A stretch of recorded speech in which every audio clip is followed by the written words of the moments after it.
Good morning student. बच्चों, आज हम व्याकरण प्रवीण यानी कि हिंदी ग्रामर पढ़ेंगे। देखिए, पाठ 1 और पाठ का नाम है भाषा और व्याकरण। जैसे हमने पिछली कक्षाओं में पढ़ा है भाषा के बारे में, तो आइए थोड़ा सा उसी का विस्तृत रूप अब हम पढ़ेंगे। सभ्यता एवं संस्कृति के विकास में भाषा का बहुत बड़ा योगदान है। एक पीढ़ी द्वारा अर्जित ज्ञान को भाषा के माध्यम से ही दूसरी पीढ़ी तक पहुंचाया जाता है। विकास की यह प्रक्रिया निरंतर चलती रहती है। समय, काल तथा स्थान में परिवर्तन के साथ भाषा के रूप में भी परिवर्तन देखने को मिलता है। भाषा की व्युत्पत्ति भाष धातु से हुई है। इसका तात्पर्य है कहना या प्रकट करना। हम अपने विचारों एवं भावों को भाषा के द्वारा ही किसी दूसरे व्यक्ति तक पहुंचाते हैं। देखिए, भाषा किसे कहते हैं। भाषा की परिभाषा यह है: ध्वनि तथा ध्वनि संकेतों की सहायता से विचारों एवं मनोभावों को मौखिक अथवा लिखित रूप में पूर्णतया स्पष्ट करने वाला सशक्त माध्यम भाषा कहलाता है। भाषा के रूप भाषा के 2 रूप होते हैं। पहला लिखित या मौखिक या कथित भाषा, दूसरा लिखित भाषा। मौखिक या कथित भाषा: जो भाषा मुंह से बोली और कानों से सुनी जाती है उसे कथित या मौखिक भाषा कहते हैं। भाषा के इस रूप में बहुधा साहित्य की कमी होती है। मानव इसे आसानी से सीख लेता है। इसके लिए मानव को किसी प्रकार का प्रयास नहीं करना पड़ता। बच्चे, बूढ़ी, स्त्री, पुरुष, साक्षर, निरक्षर आदि सभी भाषा के मौखिक रूप का प्रयोग करते हैं। भाषा के इस रूप का सर्वाधिक प्रयोग किया जाता है। तो देखिए, इसमें साक्षर और निरक्षर मतलब अनपढ़ और पढ़े लिखे। आपसी वार्तालाप, भाषण, कहानी, कविता पाठ, टेलीविज़न पर बातचीत, रेडियो, समाचार तथा हम दिन भर जो भी कुछ बोलते हैं या सुनते हैं वे सब भाषा के मौखिक रूप हैं। मौखिक भाषा को वक्ता बोलकर व्यक्त करता है और श्रोता आसानी से समझ लेता है। वक्ता मतलब जो बोलने वाला है, और श्रोता जो सुनने वाले को श्रोता कहा जाता है और बोलने वाले को वक्ता कहा जाता है। लिखित भाषा: जो भाषा कागज़ या श्यामपट्ट पर लिखकर आंखों द्वारा देखी या पढ़ी जाती है उसे लिखित भाषा कहते हैं। यही भाषा का असली रूप है। पत्र लेखन, समाचार पत्र, पत्रिकाएं, कहानी, जीवनी, संस्मरण आदि सभी लिखित भाषा के रूप हैं। लिखित भाषा स्थायी होती है। इसके द्वारा हम प्राचीन साहित्य को भविष्य के लिए सुरक्षित रख सकते हैं। इस भाषा के द्वारा अपने संदेश को लाखों लोगों तक पहुंचा सकते हैं। देखिए बच्चों, अगर लिखित भाषा ना होती तो हम अपने देश के इतिहास से या विश्व के इतिहास से परिचित नहीं हो पाते। जो हमारे धर्म ग्रंथ हैं या हमारे जो महाकाव्य हैं या साहित्य हैं, हम इनको जान नहीं पाते। लिखित भाषा के कारण ही ये हमें धरोहर के रूप में मिलती आती हैं और आगे की पीढ़ी को भी मिलेंगी। सांकेतिक भाषा: भाषा के उपर्युक्त रूपों के अतिरिक्त तकनीकी कारणों, लाचारी अथवा गोपनीयता बरतने के लिए कुछ आंगिक इशारों, विशेष आवाज़ों या मुद्राओं, प्रतीकों और संकेतों के माध्यम से अपने विचारों या भावों को समझाना सांकेतिक भाषा का ही एक रूप है। मूक बधिरों द्वारा इशारों, यातायात की बत्ती, ध्वनि संकेत और प्रतीक चिन्ह इसके उदाहरण हैं। परंतु व्याकरण की दृष्टि से इस भाषा का अधिक महत्व नहीं है। विश्व की भाषाएं: विश्व के समस्त देशों में अलग अलग भाषाओं का प्रचलन है। अलग अलग देशों के लोग अपनी अपनी भाषा में विचारों का आदान प्रदान करते हैं। जैसे अंग्रेजी, जर्मनी, रूसी, फ्रेंच, हिंदी, उर्दू, अरबी, फारसी, स्पेनिश आदि। बच्चों, ये सारी भाषाएं हैं। विश्व में अंग्रेजी भाषा को प्रथम, हिंदी भाषा को द्वितीय तथा अन्य भाषाओं को तृतीय स्थान प्राप्त है। भारत की भाषाएं: भारत विविधताओं का देश है। यहाँ पर अनेक जाति व धर्म के लोग रहते हैं। यहाँ अलग अलग राज्यों के अलग अलग भारत की भाषाएं: भारत विविधताओं का देश है। यहाँ पर अनेक जाति व धर्म के लोग रहते हैं। यहाँ अलग अलग राज्यों के अलग अलग भाषाएं बोली जाती हैं। जैसे गुजरात में गुजराती, केरल में मलयालम, असम में असमी, बंगाल में बंगला, महाराष्ट्र में मराठी आदि। इसलिए भाषा को बहुभाषी, या भाषा नहीं या भारत होगा बच्चों, इसलिए भारत को बहुभाषी देश भी कहते हैं। भारतीय संविधान के अनुच्छेद 343 के अनुसार 14 सितंबर 1949 में हिंदी को भारत की राजभाषा के रूप में स्वीकार किया गया। इसीलिए प्रतिवर्ष 14 सितंबर को पूरे भारत में हिंदी दिवस मनाया जाता है। आज भारत के कुछ राज्यों में हिंदी शासन तथा शिक्षा की भाषा है। इनमें उत्तर प्रदेश, हिमाचल, हरियाणा, राजस्थान, मध्य प्रदेश, बिहार, उत्तराखंड, झारखंड, दिल्ली, छत्तीसगढ़ आदि शामिल हैं। पंजाब, गुजरात, महाराष्ट्र में हिंदी को द्वितीय भाषा का दर्जा प्राप्त है। शेष राज्यों में हिंदी संपर्क भाषा के रूप में कार्य कर रही है। वर्तमान में भारतीय संविधान में 22 भारतीय भाषाओं को मान्यता प्रदान की गई है, जो इस प्रकार है: असमी, मलयालम, सिंधी, बंगाली, मणिपुरी, तमिल, नेपाली, तेलुगु, कन्नड़, उड़िया, बोडो, कश्मीरी, पंजाबी, डोगरी, कोंकणी, संस्कृत, मैथिली, मराठी, संथाली, उर्दू और हिंदी। ये 22 भाषाएं हैं जिसको हमारे संविधान द्वारा भाषा की मान्यता प्रदान की गई है। मानक रूप, मानक भाषा। समय परिवर्तन के साथ साथ भाषा लिखने के नए नए रूप सामने आए हैं। ऐसे में भाषा के लिखने का एक रूप निश्चित कर लिया गया है। यही निश्चित रूप मानक भाषा कहलाती है। हम कई बार एक ही वर्ण या शब्द को 2 रूपों में लिखा हुआ देखते हैं। ऐसे में हमारे मन में भ्रम उत्पन्न हो जाता है कि कहीं वे 2 भिन्न वर्ण तो नहीं। जैसे अमानक रूप री, रव, छ, श, भ, ल, रा, ध पाए गए। तो इसका मानक रूप क्या है? इस तरह की भाषा अगर यूज होगी तो अशुद्ध रूप माना जाएगा, उसको गलत मान लिया जाएगा। तो मानक रूप में अ ऐसे लिखा जाएगा। ख छाता वाला छ है और शरीफा वाला शलजम वाला श, भ, क्योंकि भ का मुंह खुला रहता है इसीलिए इधर गोल बना हुआ है। ल, अड़, ध का भी मुंह खुला होता है। पाई मतलब जो स्वर है उसी को लिख दिया जाता है। य लिख के उस पर ई की मात्रा नहीं लगानी है और गए में ए ही लिख देना। स्वर का जो रूप ए है वो लिख देना है, न कि व्यंजन लिख के उस पर मात्रा नहीं लगानी है।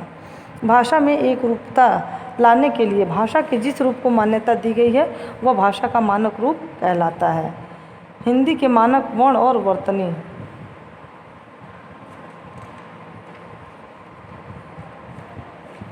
ये कुछ बिंदु दिए गए हैं, आप इसको पढ़ लीजिएगा और जो नहीं समझ में आएगा टिक लगा लीजिएगा और फिर मुझसे पूछेगा, हम बताएंगे। बोली। भारत के विभिन्न भागों में अनेक बोलियां बोली जाती हैं। बोली केवल बोलचाल की भाषा है। इसका लिखने में प्रयोग नहीं किया जा सकता। इसका प्रयोग सीमित क्षेत्र में ही किया जा सकता है।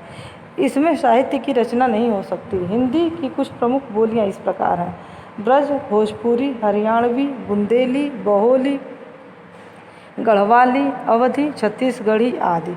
बोली एक क्षेत्र विशेष में बोली जाती है बच्चों, इसका व्यापक रूप नहीं होता है। देखिए, भाषा के क्षेत्रीय रूप या स्थानीय रूप को बोली कहते हैं। लिपि। भाषा के लिखित रूप का आधार लिपि होता है। लिपि शब्द का अर्थ है लिपना, लिखना अथवा चित्रित करना। विश्व की अधिकांश भाषाओं की अपनी अपनी लिपियां हैं, परंतु सभी भाषाओं की अलग अलग लिपि नहीं है। अंग्रेजी भाषा सहित यूरोप की प्रायः सभी भाषाएं किंचित परिवर्तन के साथ रोमन लिपि, मतलब किंचित परिवर्तन, थोड़ी परिवर्तन के साथ रोमन लिपि में लिखी जाती हैं। इसी प्रकार संस्कृत, हिंदी, मराठी तथा नेपाली भाषाएं देवनागरी लिपि में लिखी जाती हैं। उर्दू भाषा फारसी लिपि में लिखी जाती है। देखिए, लिपि किसे कहते हैं? लिपि की परिभाषा: मौखिक भाषा को लिखकर प्रकट करने के लिए जिन निश्चित चिन्हों का प्रयोग किया जाता है उसे लिपि कहते हैं। कुछ प्रमुख भाषाएं तथा उनकी लिपियां निम्नलिखित हैं। देखिए, उड़ीसा राज्य में उड़िया भाषा है और ओड़िया लिपि है। असम राज्य में असमिया भाषा है और बंगाली लिपि है। कश्मीर में कश्मीरी भाषा है और लिपि भी कश्मीरी ही है और साथ में उसका उदाहरण भी दिया गया है। केरल मलयालम भाषा भी है और मलयालम लिपि है। बंगाल की बांग्ला भाषा है और बंगाली लिपि है। आंध्र प्रदेश तेलुगु भाषा है और तेलुगु लिपि भी है। उत्तर प्रदेश की हिंदी भाषा है, देवनागरी लिपि है। उत्तर प्रदेश संस्कृत भाषा है, देवनागरी लिपि। उत्तर प्रदेश में अंग्रेजी भाषा रोमन लिपि में लिखी जाती है। अब देखिए व्याकरण। व्याकरण शब्दों के दो शब्द के संयोग से बना है। विधन आकरण, वि का अर्थ होता है विकार या बुराई अथवा आकरण का अर्थ है निकालना। इस प्रकार भाषा के विकार को निकालकर उसे शुद्ध रूप देना व्याकरण का मुख्य कार्य है। व्याकरण भाषा की कुंजी है। व्याकरण एक ऐसा शास्त्र है जो किसी भाषा में अनुशासन तथा एक रूपता बनाए रखने के लिए उसके नियम का कार्य करता है। देखिए भाषा किसे कहते हैं, व्याकरण किसे कहते हैं या व्याकरण की परिभाषा। व्याकरण वह शास्त्र है जिसके द्वारा हमें भाषा का शुद्ध बोलना, शुद्ध लिखना तथा शुद्ध पढ़ने का ज्ञान होता है। व्याकरण के नियम बच्चों ये याद रखने वाला है या ध्यान देने वाला है, जो है ध्यान दीजिए, ये आप लोगों को पढ़कर समझने के लिए है, जो उसको क्लियर कर दिया गया। और ठीक है, तो अगर इसमें आपको कहीं भी कोई दिक्कत होगी तो आप उसे टिक लगा करके रखे रहिएगा, और जब स्कूल खुलेगा या संपर्क करके हमसे पूछेगा, हम बता देंगे। व्याकरण के विभाग, अध्ययन की दृष्टि से व्याकरण को 3 अंगों या विभागों में बांटा गया है। वर्ण विचार, शब्द विचार, वाक्य विचार, यही 3 व्याकरण के विभाग हैं या प्रकार हैं या अंग हैं। वर्ण विचार में देखिए, व्याकरण के इस विभाग में वर्ण, वर्णमाला, वर्णभेद, उच्चारण स्थान, व्युत्पत्ति आदि के नियमों पर विचार किया जाता है। शब्द विचार, व्याकरण के इस विभाग में शब्द तथा उनके प्रकार, रूप, बनावट, भेद, लिंग, वचन, कारक, काल, व्युत्पत्ति आदि के नियमों पर विचार किया जाता है। वाक्य विचार, व्याकरण के इस विभाग में वाक्य रचना, वाक्य भेद, वाक्य विश्लेषण, विराम चिन्ह आदि के नियमों पर विचार किया जाता है। साहित्य, संसार में अनेक भाषाएं हैं। प्रत्येक व्यक्ति हर भाषा को न तो पढ़ सकता है और न ही समझ सकता है। वह अपनी भाषा में ज्ञान की बातों को पढ़कर अपनी बौद्धिक तथा मानसिक विकास करता है। यह ज्ञान प्रत्येक भाषा के ज्ञाता विद्वानों और शिक्षावेदों द्वारा जो ज्ञान लिपिबद्ध कर सुरक्षित रखा जाता है, यही ज्ञान उस भाषा का साहित्य कहलाता है। देखिए साहित्य किसे कहते हैं या साहित्य की परिभाषा, किसी भाषा के ज्ञान के संचित कोश को साहित्य कहते हैं। संचित कोश इकट्ठा किया हुआ जो ज्ञान है। साहित्य के प्रकार, देखिए साहित्य के प्रकार भी जान लीजिए। अभी तक तो आप लोग भाषा और व्याकरण के प्रकार देखे हैं, ठीक है, तो उसी प्रकार अब साहित्य के भी प्रकार देखिए। मूल रूप से साहित्य की रचना 2 प्रकार से की जाती है, जिन्हें साहित्य की विधाएं भी कहते हैं। गद्य साहित्य, पद्य साहित्य। बच्चों जो ऐसे पैरे में लिखा होता है उसको गद्य कहते हैं, और पद्य जो कविता होती है या पद होता है उसको पद्य कहते हैं। गद्य साहित्य विचारपूर्ण अथवा वाक्यबद्ध रचना को गद्य कहते हैं। गद्य के अंतर्गत निबंध, लेख, उपन्यास, रेखाचित्र, पत्र, जीवनी, संस्मरण आदि सम्मिलित होते हैं। अपने मनोभावों को वाक्यबद्ध रूप में प्रकट करने का ढंग गद्य कहलाता है। उदाहरण, हमें व्यायाम के नियमों पर उचित ध्यान देना चाहिए। इनकी उपेक्षा करने से हानि होने की संभावना रहती है। व्यायाम के बाद जलपान आवश्यक है। खेल और व्यायाम का स्थान स्वच्छ और हवादार होना चाहिए। सभी को अपनी क्षमता के अनुसार व्यायाम करना चाहिए। दूसरा, पद्य साहित्य। मन के भावों को काव्य रूप में लिखकर प्रकट करना पद्य कहलाता है। पद्य के अंतर्गत दोहे, चौपाइयाँ, सोरठे, छंद और अन्य छोटी छोटी काव्य रचनाएँ यानी कि कविताएँ सम्मिलित होती हैं। देखिए इसका परिभाषा, अपने मनोभावों को काव्य के रूप में प्रकट करने का ढंग पद्य कहलाता है। देखिए उदाहरण दिया है, जब भी दिन आते हैं परीक्षा के करीब, फूट जाते हैं सब छात्रों के नसीब, न खाना अच्छा लगता है न आराम, परीक्षा के भय से बचा लो हे राम। बहुत अच्छी कविता दी है और इसको आप लोग पढ़ करके याद कर लीजिएगा। बच्चों अब आपका ये पाठ पूरा हुआ, पाठ 1। अब इसका अभ्यास करते हैं। अभ्यास करने से ही पता चलता है कि हमने कितना और क्या सीखा। तो देखिए पहला है, सही विकल्प पर सही का चिन्ह लगाइए। पहला, मौखिक भाषा द्वारा हम अपने विचारों को दूसरों को कैसे प्रकट कर सकते हैं, तो बोलकर। वह भाषा जो बालक अपने परिवार से सीखता है कौन सी भाषा कहलाती है, मातृभाषा। हिंदी भारत की कौन सी भाषा है, तो राजभाषा भी है और राष्ट्रभाषा। राजभाषा इसलिए कि इससे सरकारी कामकाज होता है, और राष्ट्रभाषा पूरे देश में बोली जाती है और सब लोग समझते हैं इसलिए। देवनागरी लिपि का विकास ब्राह्मी लिपि से हुआ है। भारत को कैसा देश कहा गया है, बहुभाषी, क्योंकि यहाँ कई 22 भाषाओं को संविधान ने माना है। उसके अलावा भी जो बोलियाँ हैं छोड़ दीजिए उसको, और उसको गिनेंगे तो और भी बहुत ज़्यादा हो जाएगा, इसीलिए बहुभाषी देश कहा गया है। साहित्य कितने प्रकार का होता है? दो अभी हम लोग पढ़े हैं, गद्य और पद्य। किस भाषा के द्वारा हम अपने विचारों को नहीं समझा सकते? सांकेतिक, हमेशा जो है सांकेतिक भाषा, देखिए यहाँ पर दिया है महत्वपूर्ण बिंदु में, सदैव संकेतों के माध्यम से हम अपने विचार दूसरों को नहीं समझा सकते। इसके लिए हमें भाषा के लिखित अथवा मौखिक रूप का सहारा लेना पड़ता है। अतः सांकेतिक भाषा को व्याकरण में स्थान नहीं दिया गया है। तो इसी के आधार पर हमने देखिए यहाँ पर अपना यहाँ टिक लगा दिया है सांकेतिक भाषा पर। भारतीय संविधान में कितनी भाषाओं को मान्यता प्राप्त है? तो 22। भाषा का स्थायी रूप कौन सा है? लिखित। व्याकरण के कितने विभाग हैं? 3। अब देखिए क्वेश्चन, देखिए भाषा किसे कहते हैं? ये बच्चों आप लोग एक कॉपी बना लीजिएगा हिंदी सेकंड की, तो उस पर सबसे पहले आप लिखेंगे पाठ 1, फिर लिखेंगे पाठ का नाम भाषा और व्याकरण, फिर उसके बाद इसका क्वेश्चन आंसर करिएगा। तो देखिए पहला क्वेश्चन है भाषा किसे कहते हैं। आप लोग बड़े बच्चे हो, हर साल जैसे करते हो हिंदी सेकंड की कॉपी में, वैसे ही आप लोगों को करना है। तो देखिए भाषा यही हो जाएगा आंसर 1, ये भाषा हो जाएगा आपका पहला क्वेश्चन। भाषा के रूप बताइए। भाषा के रूप, भाषा के 2 रूप होते हैं, पहला ये और ये, यहाँ तक आप लोग लिख दीजिएगा। ये दूसरा आंसर हो गया आपका। तीसरा, व्याकरण से आप क्या समझते हैं? व्याकरण, व्याकरण की परिभाषा या व्याकरण से आप क्या समझते हैं? ये तीसरे का आंसर हो जाएगा यहाँ से यहाँ तक। चौथा, बोली किसे कहते हैं? देखिए बोली,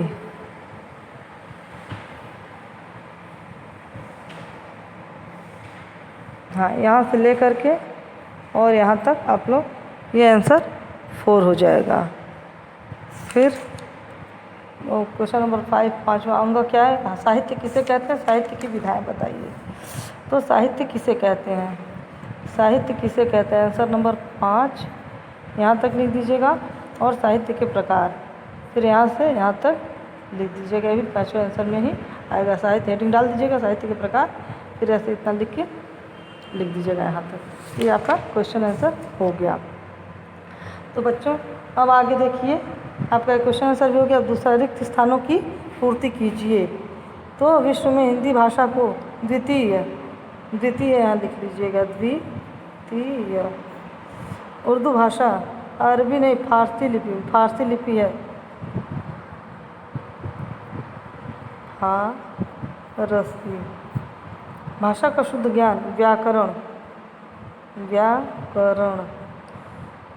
और फिर चौथा है बोली का प्रयोग, भाषा का प्रयोग।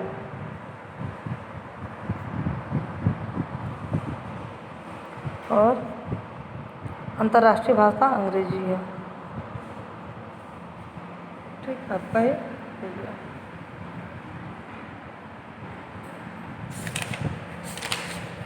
फिर देखिए दूसरा क्या है, तीसरा क्वेश्चन, सही वाक्य पर सही तथा गलत पर गलत का निशान लगाइए।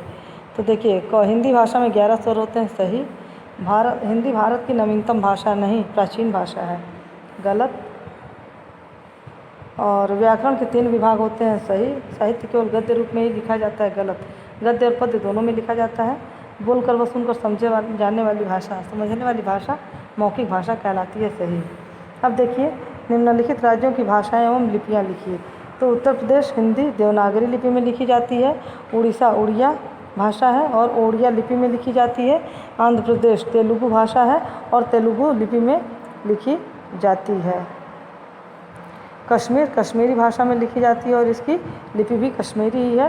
केरल मलयालम भाषा में है और उसकी लिपि जो मलयालम ही है।